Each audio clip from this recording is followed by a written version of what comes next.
nous sillonnons toute la province de Langounié. Nous allons dans les villes, dans les villages qui sont sur le chemin de ces villes. Nous sommes partis premièrement à Idemba, ensuite à Gietsu, que nous avons quitté aux environs de 17 h. Et à 17 h, nous devions nous arrêter dans un village qui s'appelle Nilendo. Et sur le chemin, qui normalement devait nous prendre à peu près 1 heure, nous avons rencontré tellement de difficultés que nous avons passé plus de 4 heures.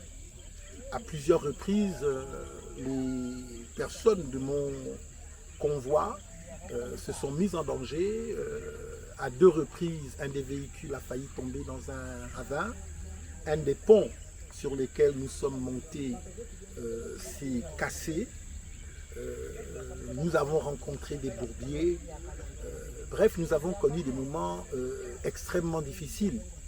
Vous savez, le problème majeur que nous rencontrons dans Langounié, c'est la difficulté pour les villes de se relier les unes avec les autres, avec un réseau routier généralement très impraticable, avec des kilomètres et des kilomètres de route sans réseau téléphonique et donc sans réseau internet. Et en fait, nous avons touché du doigt la réalité de cette province.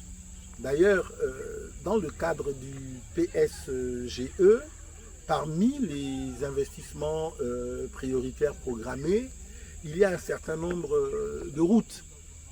La route qui doit relier Muila avec le Congo, par exemple, Muila par Lebamba, Lebamba Popa, Popa Kulamutu, Kulamutu le Congo.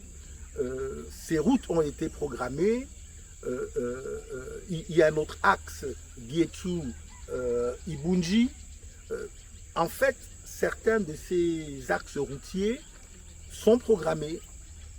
Les financements sont annoncés comme étant disponibles, mais pour des raisons que nous ne connaissons pas, ces axes routiers, en fait, il n'y a même pas un début d'un commencement de quelque chose.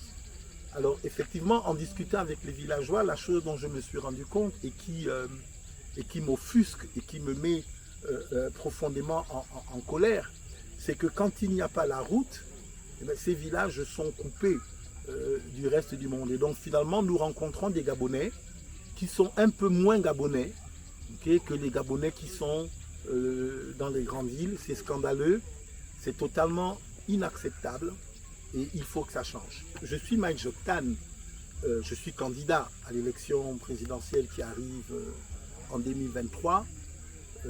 Dans ma programmation stratégique, je fais de la route entre toutes les villes du Gabon ma très grande priorité.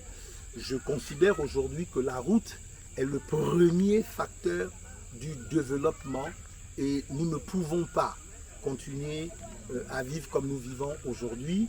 Ce que nous n'avons pas pu faire en 60 ans, je mettrai les bouchées doubles pour que de façon très rapide, tout le Gabon puisse être relié plusieurs fois, de plusieurs manières, par la voie de la route.